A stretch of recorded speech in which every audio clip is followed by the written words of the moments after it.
ଆଜିର ଏହି ପଞ୍ଚାଙ୍ଗ ଓ ରାଶିଫଳ କାର୍ଯ୍ୟକ୍ରମରେ ମୁଁ ଆଷ୍ଟ୍ରୋଲୋଜର ଆଚାର୍ଯ୍ୟ ଡକ୍ଟର ରତିରଞ୍ଜନ ମହାରଣା ଆପଣ ସମସ୍ତଙ୍କୁ ନମସ୍କାର କରୁଛି।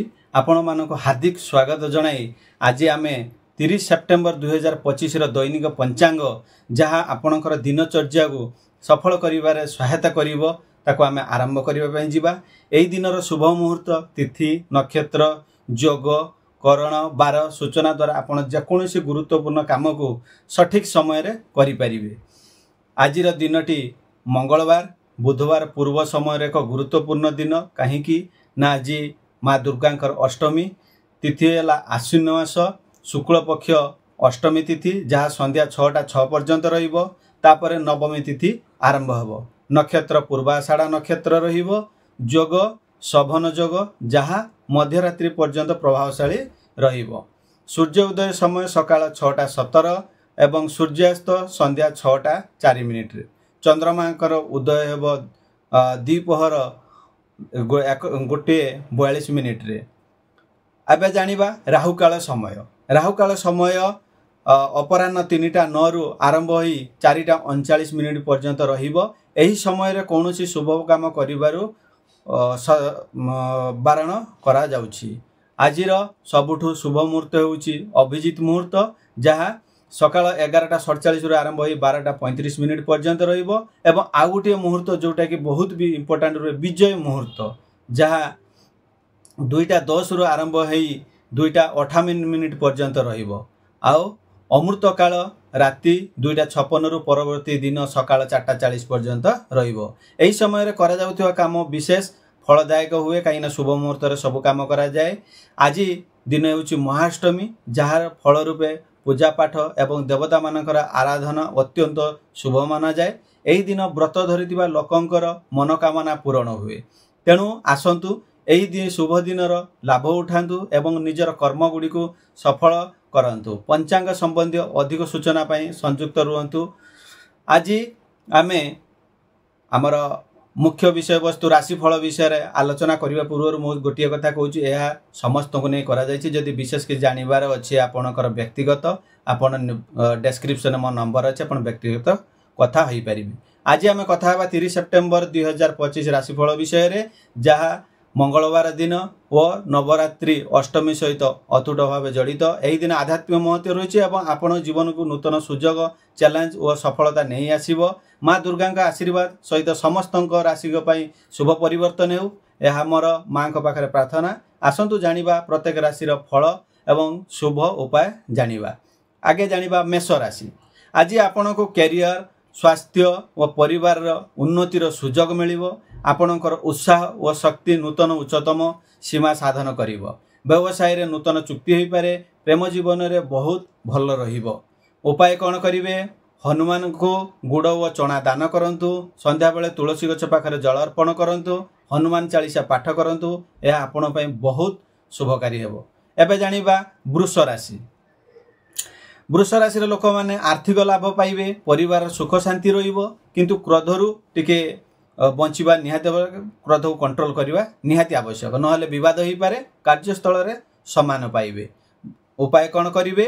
ମା ଦୁର୍ଗାଙ୍କୁ ଲାଲ ରଙ୍ଗର ପୁଷ୍ପ ଅର୍ପଣ କରନ୍ତୁ ଏବଂ ଓଂ ଶ୍ରୀଂ ଦୁଂ ଦୁଂ ମନ୍ତ୍ର ଜପ କରନ୍ତୁ। ଏଇଟା ବହୁତ ଭଲ। ମିଥୁନ ରାଶି ପାଇଁ ଆଜିର ଉପାୟ ହେଉଛି ଅଶ୍ୱସ୍ଥ ଗଛ ତଳେ ଜଳ ଚଢ଼ାନ୍ତୁ। ଗରିବମାନଙ୍କୁ ଗହମ ଦାନ କରନ୍ତୁ। ସବୁଠାରୁ ବେଷ୍ଟ ରିମେଡ଼ି ହେଉଛି ମିଥୁନ ରାଶି ପାଇଁ। ଆଜିର ପରବର୍ତ୍ତୀ ରାଶି ହେଉଛି କର୍କଟ ରାଶି। ଆଜି ଆର୍ଥିକ ସ୍ଥିତି ସୁଧାରିବ। ନୂତନ ସୁଯୋଗ ମିଳିବା ସହିତ ମନର ଶାନ୍ତି ଘଟିବ। ସ୍ୱାସ୍ଥ୍ୟର ବିଷୟ ଧ୍ୟାନ ଦେବା ଦରକାର, ନହେଲେ ସ୍ୱାସ୍ଥ୍ୟ ବିଗିଡ଼ିବାର ବହୁତ ଚାନ୍ସ ଅଛି। ଉପାୟ କ'ଣ କରିବେ? ଦେବୀ ମହାଗୌରୀଙ୍କ ପୂଜା କରନ୍ତୁ ଏବଂ ମାଙ୍କୁ ହାଲୁଆ ପୁରୀ ଭୋଗ ଲଗାନ୍ତୁ। ବହୁତ ଭଲ ହେବ, ମାଙ୍କର ଆଶୀର୍ବାଦ ପ୍ରାପ୍ତ ହେବ। ଏବେ ଜାଣିବା ସିଂହ ରାଶି। ପ୍ରତିଭା ଓ ନେତୃତ୍ୱ ଗୁଣ ବୃଦ୍ଧି ପାଇବ। ଉଚ୍ଚତମ ପଦବୀ ପାଇଁ ସୁଯୋଗ ରହିଛି। ଆର୍ଥିକ ଲାଭ ଦେଖିବେ, କିନ୍ତୁ ଖର୍ଚ୍ଚ ଦେଖି ଚାହିଁ କରନ୍ତୁ, କାହିଁକି ନା ଅଯଥା ଖର୍ଚ୍ଚ ବଢ଼ିବାର ବହୁତ ଚାନ୍ସ ଅଛି। ଉପାୟ କ'ଣ କରିବେ? ଦୁର୍ଗାଙ୍କର ସହସ୍ର ନାମ ଜପ କରନ୍ତୁ। ଅଧିକତମ 11 ଥର ଜପ କରିଲେ ବହୁତ ଭଲ। ଏବେ ଜାଣିବା କନ୍ୟା ରାଶି। काम सावधान रहिबा निहाती आवश्यक। स्वास्थ्य सुधारिबा आवश्यक। निवेश करिवार सावधान रहंतु। जोठी भी पैसा पत्र आपण निवेश करूचंती भाबी चिंती निवेश करंतु, कहीं ना परवर्ती मुहूर्त रे ता मिली न पारे। उपाय कौन करिवे? देवी को आज हालुआ और पूरी भोग लगाइबे। प्राणी मान को खाद्य दियंतु। यह आपण मन पक्षी की देले सबुठारु बहुत भल होई थाए। एबे जानिबा तुला राशि। सामाजिक जीवन रे विभिन्न सुजोग मिलिबो। नवरात्रि व्रत रे विशेष भाग नियंतु। प्रेम जीवन सुखमय रहिबो। उपाय कौन करिवे? व्रत दिन माँ दुर्गा को अन्न व जल अर्पण करंतु।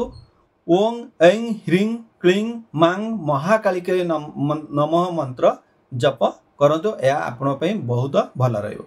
एबे जानिबा बिछा राशि। परिवार रे सुख शांति और आर्थिक लाभर संभावना रही।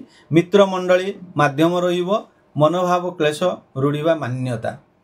तेणु देखा गले आपण पई टिके आर्थिक लाभ रही सीना, किंतु टिके आपणकर भाव को टिके कंट्रोल रखा निहाती आवश्यक। उपाय कौन करिवे? दुर्गा माताजी को अर्पण करंतु। दुर्गा माताजी को अर्पण करंतु। गाई को रोटी खाइबा को दियंतु। धनुराशि। कार्य क्षेत्र में किसी परिवर्तन हेबो। सावधान रही योजना मते कार्य करंतु। यात्रा करिवार सुजोग अछि। उपाय कौन करिवे? सकाळु सूर्यदेव को जल अर्पण करंतु। मंत्र कौन जप करिवे? ओम सूर्याय नमः। आको जदि करिवे आपण पई बहुत भल। सूर्यदेवंकर आशीर्वाद प्राप्त हेबो। आपरे जानिबा हमें मकर राशि। चाकरी व्यवसाय रे सफलता मिलिबो। मित्र माने ओ परिवार सह मिलनसार हेबो। आपण मान पई आज मकर राशि पई आज उपाय होउची गुड़ और चना दान करंतु एवं भगवती सप्तशती पाठ करंतु, जहाँकि बहुत उपकारी होता है। एबे जानिबा कुंभ राशि। कुंभ राशि रे लोक मानकर नूतन संपर्क सुजोग पाइबे, किंतु खर्च रे नियंत्रण रखंतु। अजथा खर्च बढ़ी पारे, खर्च को नियंत्रण रखंतु। प्रेम जीवन रे स्थिरता रहिबो। उपाय कौन करिवे? जल रे धला चंदन भिजांतु एवं देवता माननकु पूजा करंतु। ताको लगई पूजा करिले बहुत भल। धला चंदन बहुत सुंदर होता है। मीन राशि। स्वास्थ्य सुधारिबो और शारीर शक्ति बढ़िबो। परिवार रे सुख शांति रहिबो।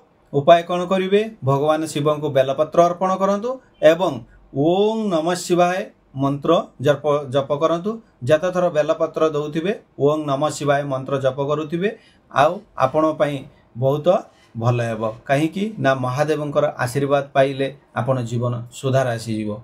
जो उपाय गुड़िक महत्व राशिफल रे दिया जाइछि, आपण जीवन रे जतिकी नेगेटिव ऊर्जा रोची ताको दूर करिवो। सकारात्मक वृद्धि रे करिवारे सहाय्य करिवो। नियमित पूजा दान मंत्र जप करिवारु शुभ परिणाम निश्चित मिलिबो।